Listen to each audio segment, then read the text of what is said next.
लवकर जाते श्री सद्गुरु रामचंद्राय नमः गजेंद्रराय धरला सदा संकटी स्मरणा भगवंता काकुलती उडी सत्वरता घालून तत्वता वरिला श्री संतांची माथा चरणावरी साष्टांग हे करी दंडवत गौरीपुत्र गजानन कौशल्या पुत्र रघुनंदन स्वामी जनार्दन यांच्या चरणावर साष्टांग प्रणिपात करून शांती ब्रह्म पैठणी निवासी संत एकनाथ महाराज सद्गुरु जनार्दन माऊलीच्या कृपा आशीर्वादाने भगवान प्रभू रामचंद्राच्या जीवनातील चरित्र गाथा अर्थात हरिवंश पुराण रामायण रामायणातील युद्धकांडातील 46 अध्याय आणि शक्ती प्रसंगातील 4थ्या अध्यायातील उर्वरित सेवा साधू संतांच्या पवित्र चरणांनी दयाघन परमात्म्याच्या असीम कृपा आशीर्वादाने पावन पवित्र मौजे मुक्कामी बरबडी या पवित्र नगरीमध्ये महान शिवरात्रीचा पर्व काळ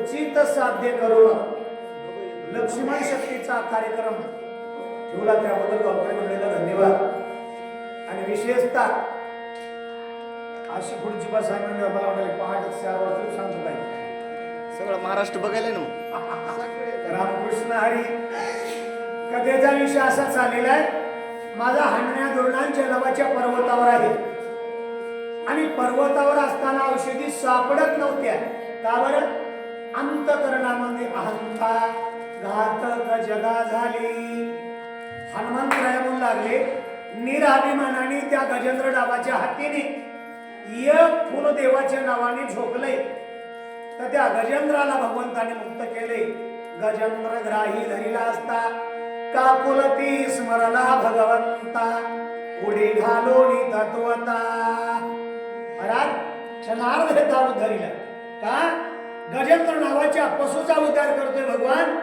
मी तर रात्रंदिवस भगवंताचं भजन करतोय माझा उद्धार का करणार नाही हनुमान अखंड नामधारक नामे पावला मुकुळ टिळक कपीशी गोपी पुरली चोख सत्वर देव गजर सावला हनुमान नामधारक वेगळा आणि नामी वेगळा आपण कधी मध्ये घेतो ते नामी पण नामधारक म्हणजे नामधारक कोणजी बापू नामधारक मारुती महाराज नामधारक सोपन काका विसादकर नामधारक प्रल्हाद महाराज राजूरकर यांना नामधारक म्हणायचं धारक का जसा गंगेचा ओघ धार चालती तैसा त्याच्या भजनाची धार चालू आहे म्हणून ते नामधारक नाता म्हणतात हनुमान नामधारक कपीशी बुद्धी सुजली देख बुद्धी निर्माण करणारा कोण आहे बुद्धी निर्माण करणारा ब्रह्मदेव आहे आणि बुद्धीला चालना देणारा ब्रह्मदेवाचा बाप आहे गाडी तयार करणारी कंपनी आहे पण चालवणारा ड्रायव्हर लागते ड्रायव्हराशिवाय गाडी चालू शकत नाही तसं माझा भगवान बुद्धीचा दाता आहे मने एवढी कायसी चिंता निभ्रांत का झालो आता सगळा पर्वत चितत्वता देव सर्वता उचलोनी मी भ्रांत काय म्हणून झालो असेल विचार का मुळे करत असेल हे करू का ते करू ते करू का हे करू असं म्हणण्यामध्ये टाइम जाईल आणि टाइमला इतकं महत्व कशाला नाहीये पर्वत सगळा उपटावं आणि घेऊन जावं कधी बुद्धी मिळाली अगोदर का नाही अगोदर मला वाटतं देवा मज सारे का दुता सता स्वामी सयवडी कोण चिंता देवे औषधी समजता क्षणार देत आणि एका क्षणात आणीन किंवा आताची जावणी सत्वर आणोनी औषधी संमार क्षणे उठवील सोमित्र प्रतिज्ञा साचार हे माझी प्रतिज्ञा केली होती कुठं देवाच्या पुढे पण प्रतिज्ञेचं बोलणं चालत नाही देवा तुमची कृपा असेल तर औषधी आणील असं म्हणलं असता पहिल्या झटक्यात औषधी सापडल्या असत्या सुसेन वैद्यराज तेथे ओळखी औषधी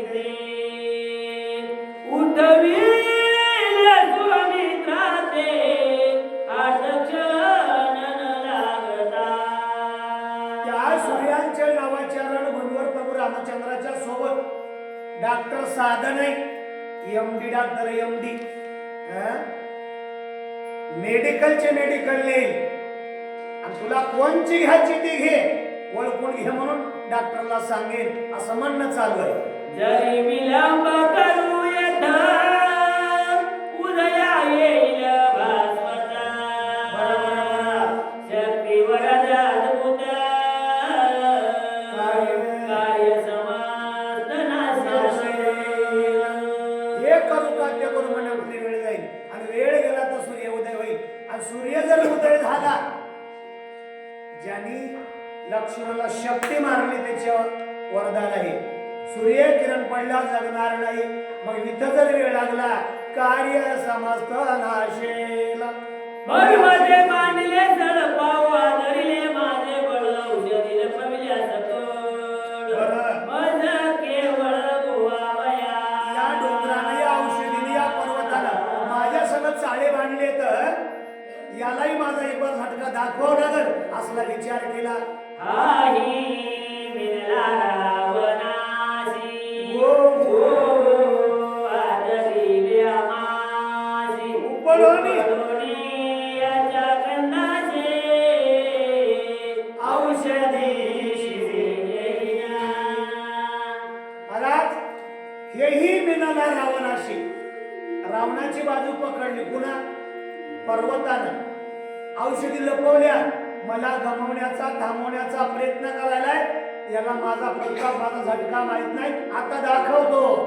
ऐसा करून विचार केला रमना. जय श्रीराम, जय श्रीराम. सुरासुर चराचर गयवी. अगोदर काय केलं? अगोदर विचार केला आणि नंतर कामाला सुरुवात. अगोदर विचार जर नाही केला मग त्या म्हशीच्या शिंगात अडकल्यासारखं होते. पुन्हा म्हणते आज नाही 6 महिन्यापासून विचार करालो. हनुमंतरायने अगोदर विचार केला आणि विचार केल्याच्या नंतर सकल मंगल निधी श्री विठ्ठलाचे नाम आदी भगवंताच्या नामाची गर्जना केली आणि जिथं अगोदर नाम आहे तिथं काम झाल्याशिवाय राहत नाही. उच्च गुंडाळले गुडकाद शिखर कवळले हाते आडवलेता पर्वतात उते आकांदी कलकलते. पर्वताचं शिखर हातात धरले, पर्वताच्या बुडाला शब्दाचे येडे मारले आणि लक लक लक लक लक पर्वत हलू लागले. करोनिया राम स्मरण वेगी उमडिता गिरी द्रोणानन आणले त्रिभुवना.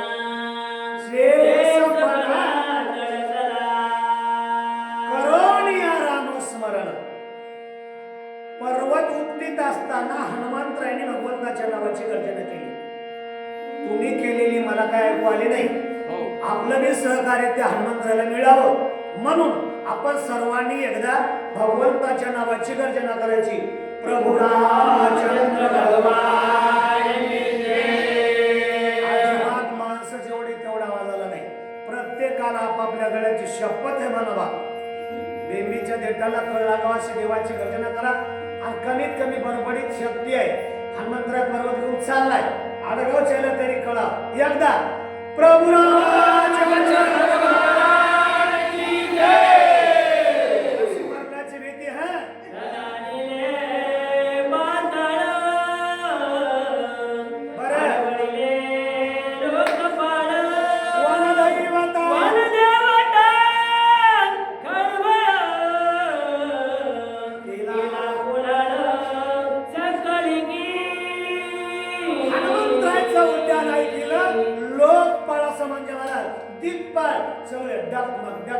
पृथ्वी करू लागली.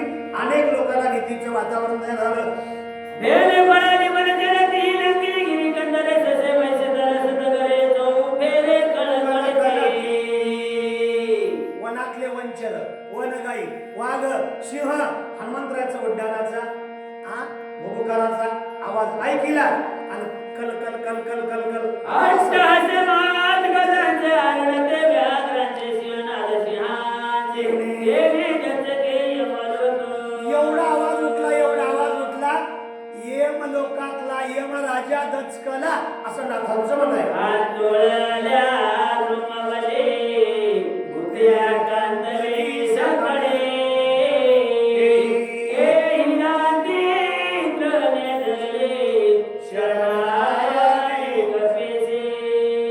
देवाला गुरुला शरण जात असताना शरणागती पत्कारली की पूर्वीच्या काळामध्ये गवताचे पेंडी डोक्यावर घेत होते किंवा गवताची काडी दाता धरीत होते शरण जात असताना. आता माणसं म्हणले रामायणात आता तुम्ही सांगितले आम्ही बी सकाळी गवताचा बोकणा तोंडात घेऊन हनुमंतरायाचं दर्शन करतात. गवताचा ज्याला ढोरं खाईना ते गवत असल्या रोगाच्या काड्या प्रत्येक पंचमहाभूतांनी आपापल्या दाता धरल्या आणि म्हणाले शरण शरण हनुमंता तुम्हा आलो रामदूता काय भक्तीच्या देवाटा मज धावया सुभटा. अकंतलेले भूत लोक शरण आलेले आहेत. दिशा रंगिला पक्षी कुळे सर्व निघाले वाटाळे दिगला बैसली डाळे दात खिळी कृतांता काळाची दाखिळी बसली दिग्जांच्या कांटाळ्या बसल्या पंचमहाभूत शरण आले. दश योजने विस्तार पंच योजने उंची तोलायचा पर्वत विस्तार कपिंद्राचा तुहर पडला. किती 10 चौक 40 उंची आणि 20 52 चौक 20 कोस रुंदीचा 40 कोस उंचीचा एवढा पर्वत हनुमंतराव उचलू लागा धरू लागा उपडू लागा म्हणला काय स्वतःच्या बळावर उपटीला हातात घेतला. तुम्ही म्हणाल कसं उपटीला याची चाचणी पाहिजे असं आता झुंजुरुड राहिली नाही. सकाळी उसातलं गांजर गवत उपटू लागा म्हणजे कळे बळे आकळोनी पाही पर्वता उपरीला दोही माही गगना उसळला लवलाई श्रम नाही हनुमंता. अहो रात्र असू द्या पहाट असू द्या रात्रीचे 12 वाजू द्या नाही 8 वाजू द्या भीती बी नाही शीन बी नाही थकवा बी नाही श्रम नाही अनुमात्र. कुणाला नात्र हनुमंतराचं सांगू लागली पण या अंजनीच्या मी फुकडगावचे हनुमान सांगालो कुठं भेटू घेऊन पहिलं हासापूर दुसरं सोमेश्वर तिसरा गंगाजी बापू चांगेफळ. चौथा नंबर तिसरं चांगेफळ. बरबडीचा चालू आहे. छत्रांग झेली बालक वंद सुटाला ते कमळ ते कसै जातालेला कपिनायक गिर्यालोली कवडोडी. त्या हनुमंताच्या हातात गिरी होता आणि या हनुमंताच्या हातामध्ये ही टोपी बॅग आहे. तळ्यांदार पडे गडदा वरी प्रकाश घाल बरोबर भीमच्या त्रिशूदा कोंडले असा पर्वत घेऊन निघाले हनुमंतराया आणि पर्वताच्या वरच्या भागाला औषधीचा प्रकाश कुठं पडलाय वरच्या बाजूला खालच्या बाजूला अंधारे. महाराज त्या प्रकाशानं नभ म्हणजे आकाश दुमदुमून गेलेला आहे आणि त्या औषधीला वारा लागला जसा आता या मोबाईल मध्ये केलेला आवाज नाही का मोबाईलचा आवाज जसं ही आवाज आले सुंदर असा त्या औषधीचा आवाज येतोय. तळ्यांदार प्रकाश माता नवी सभे गौडर जाता अयोध्येचा प्रदेश पावता भरते तत्वता देखिला. पूर्णे पडून पर्वत घेऊन येत असताना बरबडीच्या परिसरात आला नाही नंदीग्रामाच्या परिसरात आणि येणाऱ्या राज्य ऋषी भरतांनी बघितलं कुणाला वेस्मेत झाला म्हणी निबिड लाटली असतार जनी काय जात आहे गगनी लक्षिताची लक्षणा. बघणार होतं उजेडा आणि जाणार कसं होतं वल सावलीला. आता बाहेर वल सावलीला बसलेला आपण टकटक दिसतात कोण कोण वाचाले कोण सांगाले पण उजेड आपल्याला वल सावलीचं ओळखू येत नाही.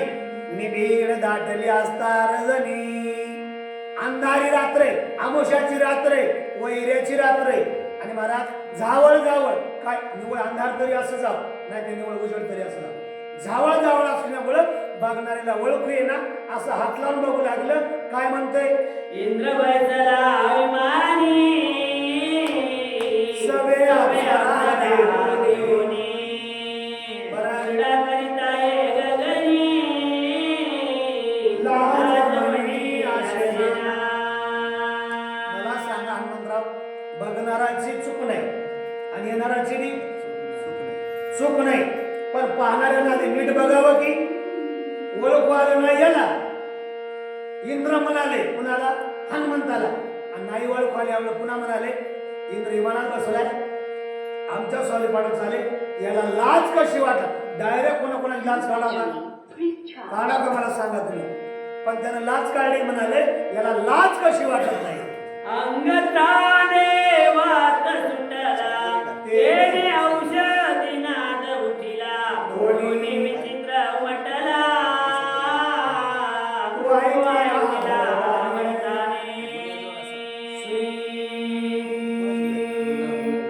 असा आवाज कशा जेवढ्याला? वारा लागल्या औषधीला. आणि बसलेलं भरतजी म्हणाले इंद्रानं संग विमानामध्ये पेटी घेतली काय की पेटी, आणि पेटीच्या वाद्याचा आवाज यायला लागला आहे. मने केवडा उद्यत वाद्यारोनी अद्भुत अप्सरास विमानात सैरावी चढत आकाशी. काय म्हणाले? केवढा हा उद्धत. उद्धत म्हणजे माजलेला, उन्मत्तपणा आलेला. उद्धतपणा महाराज कुणाला येते? ज्याच्याकडे जास्त पैसा झाला त्याला. दुसरा जास्त ज्याच्याकडे ज्ञान झाले हाय हाय त्याला. आणि जास्त अंगात जवानी आली तिघा लोकांना येते. ज्ञान, धन आणि ज्ञानी.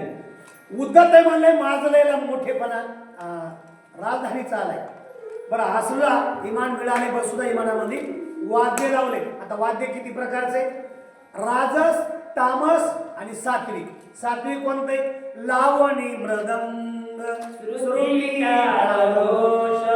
शेव, ब्रह्मरस आवडीने, हे सात्विक. आणि राजस कोणते?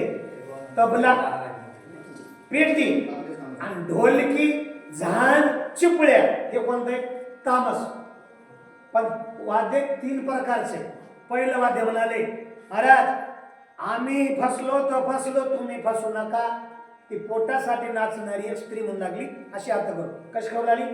आम्ही फसलो तर फसलो, तुम्ही फसू नका. दुसरं वाद्य म्हणाले कोण कोण कोण कोण कोण कोण कोण कोण कोण कोण कोण कोण कोण कोण कोण कोण कोण. दुसरं वाद्य तिमकीवाले गळा. काय म्हणाले? दुसरं वाद्य त्याचं नाव आहे कडी. आणि तिसरं वाद्य म्हणाले सबजन सबजन सबजन सबजन सबजन सबजन, त्याचं नाव आहे चिपळ्या. आणि चौथं सांगू का? ते म्हणाले आलेले सगळे गडल गुप गुप गुप गुप गुप गुप. काय म्हणते ते? आलेले सगळे गडल गुप. चार प्रकारचं वाद्य आपल्याला सांगायले, तरी आपण विषांत झाल्यामुळं पुढं पुढं सरकता वाद्याकडे ऐकत नाही. सब घेऊन वारांगण इमान हिलवी गगन उलंगोनी साधू सजना करियाट उन्मत. पहिल्यानं माजलाय म्हणाले, आता म्हणाले उन्मत पण अंगात आले. उद्धत आणि उन्मत दोन शब्द दिले. इमानात बसले बिचाऱ्याला मिळाले मिळू जा. संग ओंगळ वया म्हणाले सवे घेऊन वारांगणा. नाही का? वारांगणा म्हणजे आपल्या भाषेमध्ये वेश्या सोबत घेतल्या. आणि त्याला इमान भेटले ना, मग पाकिस्तान, तामिळनाडू तिकडे अनेक देश होते. पण महाराष्ट्रात मराठवाडा म्हणजे संत मोतीराम महाराज, रघुनाथ महाराज गुरुजी परभणीकर या साधू संतांनी नांदेड परभणी जिल्हा पिंजून काढलाय. आणि आम्हाला साधू संताला ओलांडून जाते, याला लाज वाटत नाही. जो श्री सभे निरत झाला मध्य प्राशनी मातला धनलोभे मुलला याचा गेला विवेक. ऐका ऐका ऐका भाऊ साहेब काय म्हणाले ते? पहिला गुण सांगितला जो धनलोभी मुलला पहिला. दुसरा काय म्हणाले? मध्य प्राशनी मातला आणि तिसरा स्त्री सवेरत झाला. पहिला आहे हा. कधी कधी वयाच्या मनात असं होते मागं पुढे. पहिला गुण आहे स्त्री सवेरतला. कोणती स्त्री? महाराज धर्माची धर्मपत्नी असता धांगडी तीच पोषिता तीच भली. धांगडी म्हणजे आंधळी असल, लंगडी असल, खुडी असल, पांगडी असल, ती घरातली सवाशिनी आहे, लक्ष्मी आहे. तिला सांभाळा. तुम्हाला कधीच अपयश येत नाही, अपयश येत नाही, पराजय होत नाही. ज्ञानोबा बोलतात, मी नाही. महाराज ती धर्माची पत्नी सोडून ओंकार नादाला लागला. पहिला गुण. दुसरा गुण आहे रात्रंदिवस कष्ट केले. पैसा पैसा पैसा पैसा, रुपयाला रुपया जोडल्या. मी जोडू नका असं म्हणत नाही, जोडा. जोडून या धन उत्तम उदास विचारे वेच करे. आता 25 वर्ष ड्युटी केली, रिटायरमेंट झाला, पैसा जमा आहे. सुंदर पूर्णिला एखादं दुकान टाका, एखादा वाडा बांधा, मुलीचं थाटात लग्न करा, नाही एखाद्या मुलाला नोकरीला लावा, नाही लेकाला सुनला नांदल्यासाठी सुंदर प्रकारचा वाडा बांधा. आपण आहे तेव्हा मी नाव घेतील आणि गेल्या सुद्धा आमच्या सासऱ्याचा वाडा मुरकू मुरकू नांदतील. पण ते पैसा मद्यपान. नंबर 2. तिसरा गुण आहे धनलोभी भुलला. पैसा पैसा पैसा पैसा, रात्र दिवस पैशाशिवाय काहीच नाही. 10 वाजता फोन आला बाबरावजी सर, या नो म्हणलो, पण आपले गणेशराव गौरव नेऊ लागले. आमच्या फाट्याच्या खालून गाडी पडली. महाराज आपण जर सोबत नसतो नेऊन टाकत होते दवाखान्यात. म्हणजे तुम्हाला ओळख आहे का? नो, आमचा भाजीने सोबत गेलो. हातात कमीत कमी 5 ते 6 ग्राम लागत होतं घाती.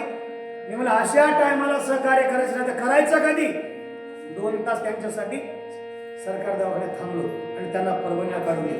पैसा कमवा, कमवू नका असं नाही, पण रात्रीच्या टायमाला आपल्या जीवाला सांभाळून परमार्थ करा. विषागमनी जे रात ते सर्वदा ते उन्माद, नाठवी स्वार्थ परमार्थ शेच्या पहिल्या प्रश्नाचं उत्तर सांगितलं महाराजांनी. धर्मपत्नी सोडून ओंगळ स्त्रीच्या नादी लागला महाराज, आणि लागल्याच्या नंतर ते वागू लागला कसला? महाराज म्हणले शेच्या विचारत. शेच्या म्हणजे विचाराला पात्र न ठरता अविचाराने वागतोय.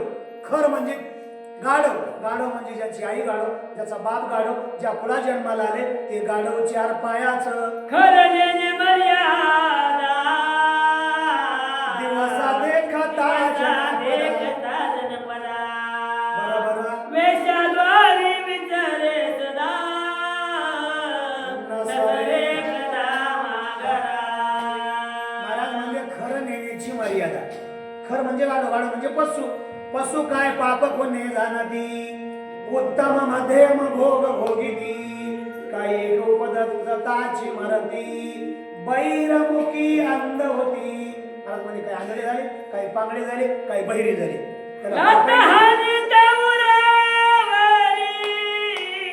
प्रीती धावे सन्मुख करी, पदाभिघात मुखावरी, आवडी करी जयिता.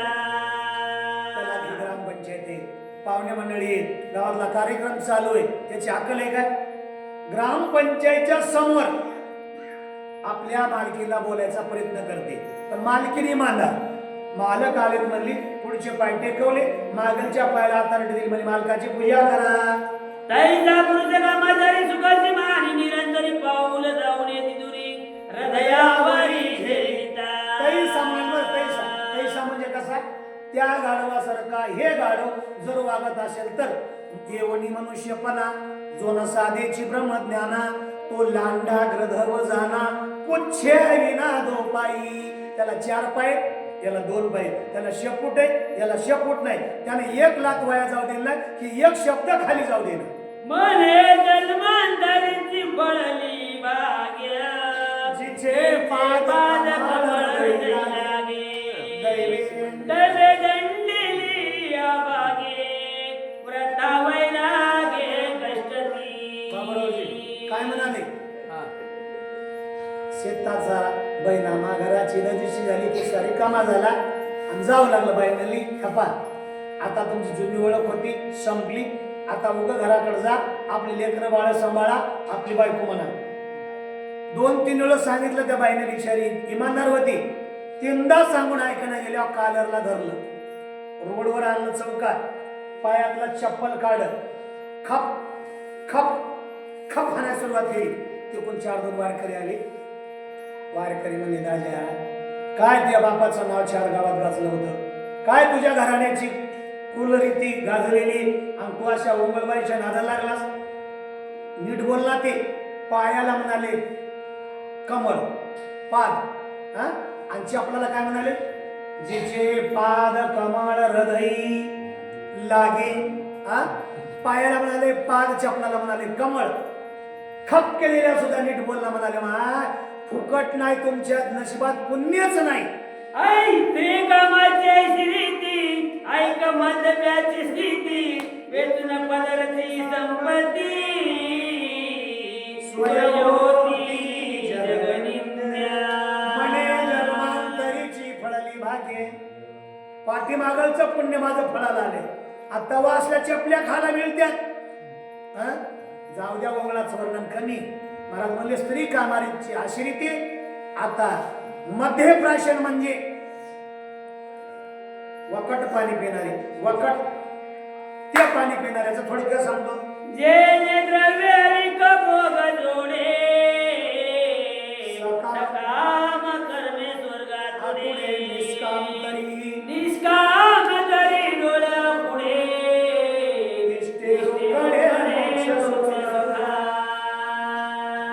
संसार प्रपंचात सगळा खर्च करून उरलेल्या पैशात शक्तीला पट्टी दिली सकाळच्या भांडाऱ्याला सहकार्य केले म्हणला जरा पट्टी द्यायचं नाही म्हणजे आपला साखरेचा कट्टा घेऊन जा नाही तांदळाचा कट्टा घ्या नाही एखादा तेलाचा टप घ्या मला ते संघ येते एखाद्याच्या गरीबाच्या मुलीचं लग्न आहे त्या मुलीच्या लग्नाला सहकार्य केले मुलीच्या लग्नाला त्या पैशामुळं या शक्तीच्या पैशामुळं आळंदी पंढरपूरच्या वाटाच्या पंक्तीमुळं उत्तमाची गती तो एक पावे उत्तम भोगील जीवकानी तिष्ठे रोकडे मोक्षे मुखी नाम हाती मोक्षे आईशी साक्षी बहुतांची मोक्ष मिळतो तुम्हाला काहीच करायची गरज नाही पण कसलं वागले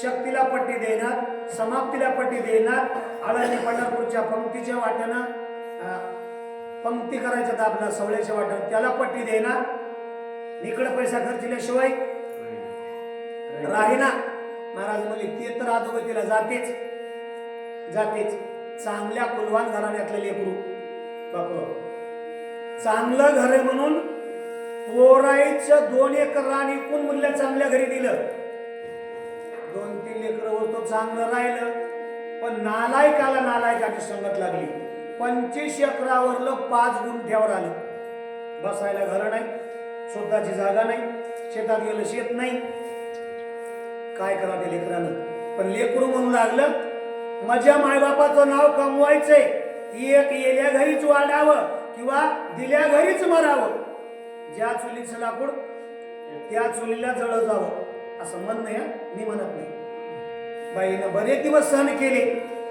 पण घरामध्ये काहीच नाही महाराज करून गेले एक दिवशी आणि आपल्या देराला म्हणले भाऊजी मला कामाला येऊ द्यावं देर म्हणला भाभी आपल्या घराची उंची आपल्या तालुक्यात आहे घराच्या बाहेर आपल्या घरातली बाई नाही आणि तुम्ही शेताला अहो ते सगळं खरंय हो पण लेकर उपाशी भाभी या पण लेकरायला आणू का बाईनं लेकर कोंडून ठेवले बाई शेतात आली त्यानं सांगितलं तुम्ही का रोज त्या बायावर काम करणारे आहेत काय 2 वाजताच म्हणलं भाभी जा घराकडे जा हप्त्याची पगार दिली हप्त्याची उघडणे बी शेताला आल्यामुळं बाईला आनंद वाटला बाई घरी आली घरात थोडूसा किराणा बाजार भरला थोडीशी ज्वारी घेतली, आता म्हणली दळणार, लेकराला खाऊ घालणार, 8 दिवसाचा बाजार भरली, काय टेन्शनच नाही. बाई घरी आली, ज्वारीचं गटुडं नालीच्या कांड्यावर टेकलून, घरी पाणी नाही म्हणून घागर घेऊन निघाली पाण्याला. ती पण पाण्याची घागर घेऊन आली. जसं बाई घागर घेऊन गेली तसं यानं गटुडं उचललं, खांद्यावर घेतलं आणि निघाला. त्या बसलेल्या माया म्हणल्या, माय किती चांगला होता, ती पाणी आणाय गेली तर हे दळून नाही गेला, दळून नाही गेला नाही, दुकानात गेला दुकानावर. आणि घागर घेऊन आल्या बाई म्हणली लेकरायला, बाळानो ज्वारीचं गटुडं कुठे आहे रे? आई तू घागर घेऊन गेलीस ना, गटुडं पप्पाने नेलं. इज्जतवान घराण्यातली बाई होती. विचार केला, मी जर पाठीमागे जाऊ लोक दोघाला बोलतील, बाई काय दाड आहे, आपली इज्जत जाऊ नाही. बाई म्हणजे नेऊ जा, नेलं इकलं महाराज. आणि ते कोणी येतावाळी आणि नागासारखा डोलतय, पोपटासारखा बोलतय. बाई नाही कोणी घेतलं. रात्रीच्या वेळेला एक विषयाचा डबा घेतला, लेकराच्या मुखामध्ये एक गोळा टाकला ना, आपण उरलेली पिऊन घेतलं. कोणाला बोलणं नको, मायबापाला आपला त्रास नको. मी म्हणतो असा नालायक जर असल, त्याच्या घरी चुकून आपली द्यायची नाही, आणि त्याची केल्याशिवाय, त्याची लेख केल्याच्या नंतर तिला म्हणायचं मला लेख नाही, तू माझी लेख आहेस, तुला लागल तेव्हा. पण तुझ्या बापाने माझ्या घरला याचं नाही, एकदा सांगतो, 2दा सांगतो आणि 3ऱ्यांदा आल्या हाणतो. लेकराला त्या फुलात नाक वागवायचं, फुलात. पण असं सांगून एकदा शक्ती मंदिर त्याला लई पटलं. सकाळी निघाले, मला महाराज काय कुठल्या भाटेगाव चौथाने तुम्ही सांगितलं काय? मी म्हणलं हो. ते विषय तुम्ही सांगितलं का? मला वाटलं पटल्यासारखं वाटायले, घरला नेईन, चहा पाणी करीन, फळाच खाऊ घालीन, 10-5 रुपये दक्षिणा देईन, वाटलं. ते म्हणला ते विषय जर सोडला असता पेनाराचा, तुझ्या काय बापाचं बिघडलं होतं काय? मी म्हणलं राजा किती ऐकायला लोक होती, मी जर चुकून सांगितलं मला येड्यात काढीत होते. त्याच्या पायाकडे पाहिलं मी, 2-2 किलोचा एक जोडा होता. ते मला रात्री येड्यात काढलेलं बरं होतं का आता जोड्यात काढलेलं बरं? त्याच्या पायाकडे पाहिलो तेव्हा गाडी नव्हती. बरोबरीपासून जे सुटलो, भाटेगावावर उभंच राहिलो नाही, तेव्हापासून कमी सांगतो.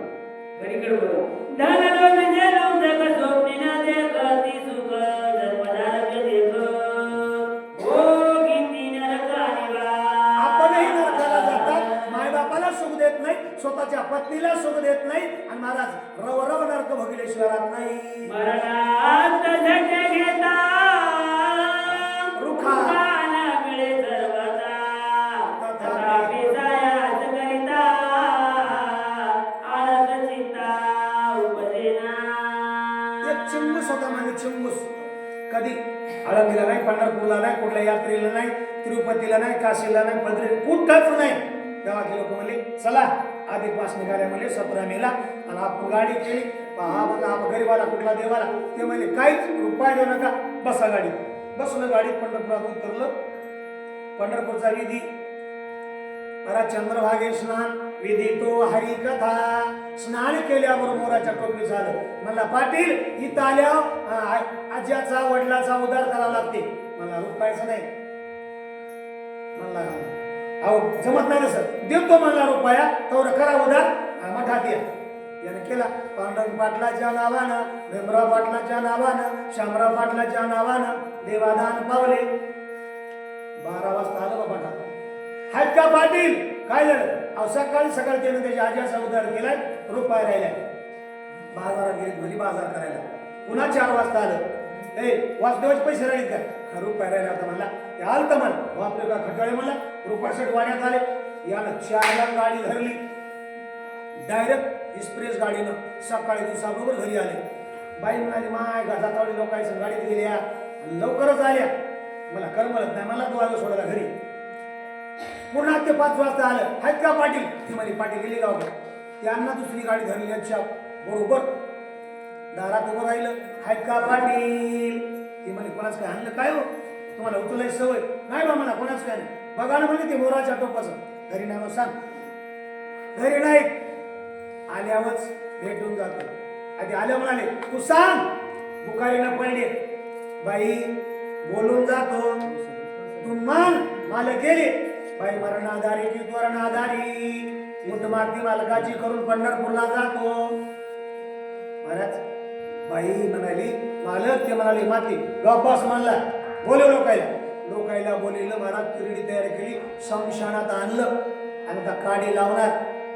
बाई म्हणली वासुदेव दादा, अरे माझ्या धर्माचा भाऊ तुला तर दया येऊ दे की. वासुदेव म्हणला बाई रुपया फिटला की लगेच उठून बसलो. म्हणला वारकरी दादा पठ्या उठला. शमशानात नेवस तो रुपया द्याची तयारी नाही निघालो. इतकं चिंगूस असल्या ते पंगत कधी झाली.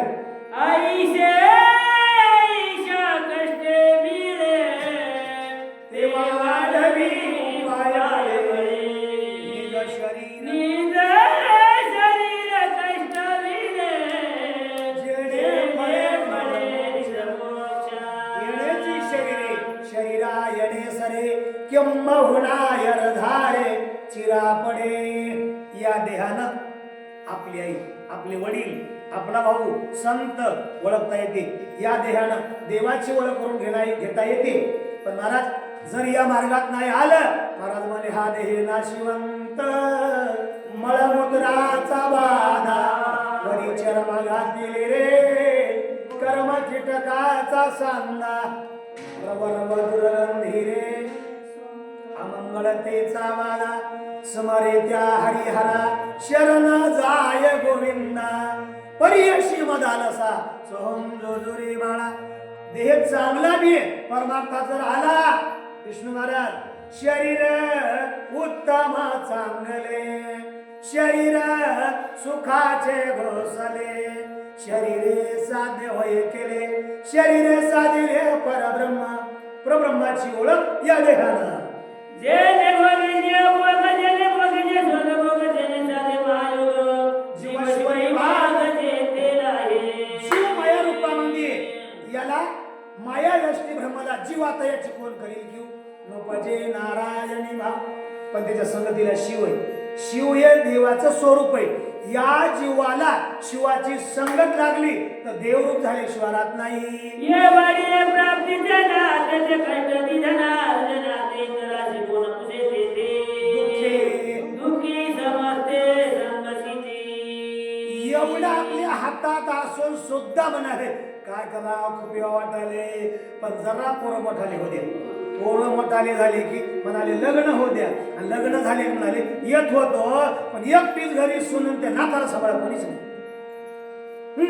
देवधन मनेन ती काही कर्म ठाऊ नाही श्राद्धाची संभावना नाही निराश पायी सदा पितळ. देव नाही, धर्म नाही, कुठली यात्रा नाही, काही नाही. लोक म्हणले जाऊ दे तीर्थयात्रेला येणार वारकरी जेव घालनास तर घालनास द्वादश घेना तर घेना. उग पित्र तिथीचा महिना आलाय. पित्र पित्र कशाचे आले मला 150 रुपयाला राईस प्लेट झाले. पण बाई जरा गपूची गपू होती आमल्या अंगाची. ती म्हणली मया सासू सासऱ्याच्या नावचे पित्र घालणार. ते मला मी घालू देणार नाही. बाईनं भांडत किराणा आणला. वीर सवासनीला सांगितलं भांडत स्वयंपाक सुरुवात केला. ते म्हणला तू किती कर तू काम पित्र जेव घालायचं मग नाही जेव घालायचं. दुपारची वेळ झाली. बाईनं 2 पाटे टाकले. वीर सवासनीला बोलावलं, पाय धुतले, बसवलं, पात्र वाढले. ते म्हणा थांबा का थांबा. पित्राला विचारलं तुम्ही जेवल्यावर काय होते. ते मला मी जेवल्यावर जसं पंडूराजाच्या नावावर अन्नदान केलं त्याला स्वर्गाची जागा मिळाली तशी तुमच्या बापाला मिळती. बाईला विचारलं तुम्ही जेवल्यावर काय होतं. ती म्हणली मी जेवल्यावर तुमच्या आईला मिळते. वा आनंदाची गोष्ट आहे. म्हणला तुम्ही जेवल्या माझ्या बापाला मिळते ना. म्हणले हो. 2 गजळ्या काढल्या अशा लाल गुण चुलीतल्या. म्हणला माझी आईच्या कमरेला वाट होता. माझी आईनं रोज म्हणा बाब्या डागर बाब्या डाग. माझ्या डागणं झालं नाही. आणि बापाच्या मला माथ्याला माथा सोडवता. बापानं रोज म्हणा बाब्या डागर बाब्या डाग. माझ्या डागणं झालं नाही. तुमची कंबर टाकतो मला माझ्या आईचा वात राहील आणि इराला मला तुमचा माथा टाकतो माझ्या बापाचा माथा सोडेल. ते म्हणले येड्या आम्हाला टाकले ना तेच राहतं होय रे. मला शहाणे हो तुम्ही जेवले माझ्या बापाला मिळतं होय रे. म्हणले तुझं जेवण चुली जाऊ दे. दोघं उठून गेले. कोण वीरन सवाशीन यानं आपल्या बायकोला बोलवलं. असं पुढे पाठ टाकला. मला बसायचं एका पाठावर आपण बसलो, एका पाठावर बायकोला बसवलं, तिला गोल कुंकू लावलं यानं आणि आपल्या हाताला असा भंडारा वळलाय. महाराज म्हणले बाईल सवाशी नाही, आपण पितराचे ठाई. चौघाचा स्वयंपाक दोघांनाच आणला. जे धनाचा वेच वय ते प्राणाची जाऊ पाय जनावराची नेन सोय. अतिथी येते काय तरी जाऊ द्या बाबराव मामा. लोक गावातले म्हणले द्वादश करू नको, सप्तेला पट्टी देऊ नको, शक्तीला पट्टी देऊ नको, मायबापाचे पित्रही घाल नको. पण उगा घरचे घरी 12 महिन्याचे 12 सण आहेत र. लेकरायला सणाचे निमतान खाऊ दे की. कशाचा सण फणा आला म्हणला राजा, आमच्या घरात मला 11 तर घुसली. बाईला विचारलं जाऊ दे अनमट माणूस आहे, त्याला काय कळणार, तू तरी सण कर म्हणले आणि लेकराला खाऊ घाल. काय सांगू माय म्हणली, लई बोललं ग. सकाळी सकाळी आमच्या घरात शेंगा घुसला माय. ती म्हणजे माहेरने रडू नको ग, रड नको. दोघांना पक्क भांडण केलं. ते म्हणजे सण करायचा नाही आणि खाल्याशिवाय राहायचा नाही. पाडव्याचा सण लोकांना गावात गुड्या लावल्या मस्त. महाराज दुपारी मस्त कानवली झाली की पारावर बसले, पाणी घालायला लागले आमच्या परस्पर मामासारखे. मला सकाराम बरबडीतलं नाही काय का त्या पाडव्याचा सण म्हणला, आंघोळ नाही, गण नाही, गुढी नाही, कशाचा पाडवाला मला बाबा लई बोलली. मला वाटायला आता संन्यासच घेऊ पाहिजे. हा तुमच्या म्हणला कालची पुरा ऐकणार, तुमचं जुनं गेलं नवाल नाही, चल माझ्या घरला. तुमच्या घरला का एका दिवसासारख्या म्हणाले तोंडानं आणि पायानं लुगू लुगू लुगू लुगू लुगू लुगू लुगू बैठकीत येऊन बसले. तात्या म्हणले पोरी वा बोटवळी झालीत का माय? हो बाबा. एला जीव घाला. बोटवळ्याचा भात वरी दूध साखर तूप सप सप सप सप सप हाणलं बिन आंघोळीच. मंदिरात येऊन बसलं. मायच्या मला 4 दिवस तर पाचची गरज नाही. आता बसलेल्या आमच्या माय म्हणल्या महाराज गड्या माणसाला साहजिक आहे, कुठे जायला जमतंय, बायचं किती आवड आहे, याला लई सोप आहे. हे बसला सकाराम मंदिरात जाऊन. तिने एक कवाड लावले, एक कवाड उघडलं. ते 4-5 वर्षाचं कुरकुलं पोटशी घेतलंय आणि झोपली. शेजारी आली म्हणजे माझ्या सुमन पाडव्याचा सण सणा नाही, रांगोळ नाही, गुढी नाही, काय सांगू म्हणली माय. काय बोललं ग सकाळी, मला वाटायला बोचका घेऊन मायरा जाऊ काय की, पण तिथं गेले नाही का एका दिवशी हा तुमच्या म्हणली जाऊ दे उद्याच उद्या पाडव्याचा सण साजरा कर, चल मायाचं. महाराज ती बी तशीच नको म्हणाली. पायानं लुगू लुगू लुगू लुगू लुगू लुगू लुगू लुगू जाऊन निट्टाशी बसली. इथं बसल्यावर चुलीचा स्वयंपाक सगळा दिसाव अशा बाऱ्यानं बसली. बाईनं मस्त वांग्याची भाजी, ते कानोले केले होते, सकाळचं येळण काढलेलं होतं, कानोले भाजलेले पाहिले. हिने ते लेकराला चिमटा घेतला, लेकराने किटकून केलं. म्हणजे मा कारण आले ग स्वयंपाक पाहिले की म्हणजे जेवाय मागते. माय खाऊ दे ग. बाईनं अर्धा कानोला, जरासं तूप, अर्ध वांग, भुकेलं लेकरू कुटका कुटका कुटका कुटका खावलं. दुसरा त्यानं असा लेकराला छटका मारला. तुम्हाला नाही त्या लेकराला पुन्हा त्यानं क्या केलं. म्हणजे मग आता करायला रे बापा गोड्यानं सव्वा लावली म्हणजे संघ जेवायची. मल्ला बी जेव म्हणाले, मल्ला बी जेव म्हणाले. माय हरणे तू बी जेव ग, पण लेकराला लढू देऊ नको. बाई मोकळ्या मनाची होती. महाराज स्वयंपाक झाला होता. बाईनं वाढायला सुरुवात केलं, हिनं खायला सुरुवात केलं. खोटं सांगत नाही आज शिवरात्रीचं तुम्हाला सांगतो 16 कानोले खाली. किती तुम्ही नव्हत्या तिथं नव्हत्या 16. आणि सकाळी 26 रडण म्हणून 17वा कानोला इथे लक्षात घातला. इथं घरला आली, देवबत्ती लावली. महाराज मालक आले. म्हणला कस काय तू? म्हणजे तुमचं मला येणं घेऊ लागतं. म्हणला तू काय माय म्हणजे वांग्याची भाजी, काय ते गावरान म्हशीचं तूप रठ्ठावून खाला. मला म्हणायचं स्वतः सण करत नाही, आशाच्या घराला जर एखादा वारकरी आला हरिठल बाई म्हणाली पाठाड खोडं कसं वाटत. दुसरा आला अंबाबाईचा जोगवा, बाई म्हणाली आजच्या दिवस वागवा. तिसरा आला खंडोबाची वारी, बाई म्हणाली वा पुढची आधारी. कष्टे जोडली संपत्ती त्या ठेवीची आती निवडी तोडी रगड माती घालती आपण मरती डोळे काढा. असल्याचं कसं होईल? पैसा पैसा पैसा पैसा पैसा बघतो जमा करायचा, एका मडक्यात टाकायचा. तेव्हा सरिया नव्हत्या, सोन्याच्या चांदीच्या पितळच्या बँका नव्हत्या. त्या मडक्यात धरायचं, मडक्यात तोंड बांधायचं, खड्डा करायचा गुडघे इतका, त्याच्यात पुरून ठेवायचं आणि त्याच्यावर बाज घालायची. मग पोरं म्हणतात बाबा काय हाय काय? बाबाची वाचा झाली बंद. बाबा बाजू बसल्या चांगले मापाने असा. पोरं म्हणे बाबा काय असलं तर द्या. बाबा चांगल्या मापाने. आपल्याही तोंडात माती, लेकराच्या तोंडात माती, धनावर. आणि दुसरं काढायला गेलं तर त्याच्या इंचू करून ठेवते, नाही तर मग मुंगळे करून ठेवते. मानव दुसरं गेलं इंचूच पाठीमागं लागते, नाही असा फणा घेऊन. बस कशावर? धनावर. मी म्हणाल ते भेडा असं त्याला काही कळालं नाही, करून ठेवलं त्यानं, तुम्ही ठेवू नका. पोराचा विश्वास नसला माझ्याकडे पासबुक मिळाला म्हणून करून द्या. ऐशी एक एकाची जाती आजोबाचा सोयरेती. तिन्ही एकत्र जेथे मिळतील ते दुःख किती सांगावे. एक गुण माणसाच्या पाठीमागे लागला तर अधोगतीला नेते. नईन सरपंच झालं आणि फोकडगावची मुलगी बरबडीत दिली. शेपटीला आल्या म्हणले तुमच्या गावामध्ये मुलगी दिली, मुलगा कस काय ना म्हणले नंबर 1 तसं काहीच नाही. नाही म्हणले थोडं तसं काय ना म्हणले कधी मधीच घेते. हा नाही म्हणले दुसरं काय नाही, तसं काय ना म्हणले घेतली तरच म्हणले ते पणी आणते. मग तसं काय ना म्हणले पिलं आणि त्याने पणी आणली तरच म्हणले बसते. कुठं ते म्हणले बापू आता तर दिवसाच नेलो म्हणला. ती निघून त्याच्या मागं त्याला मुलगी दिली माझ्या मामाची. चल आई सासरी मला माझा इमानी विचारत एकला सजनाचा उलगून गेला. उन्मत्ताच्या येला पाडी तसे असला उन्मत्त झालेला आहे. अप्सरा समय इमानात बसलाय.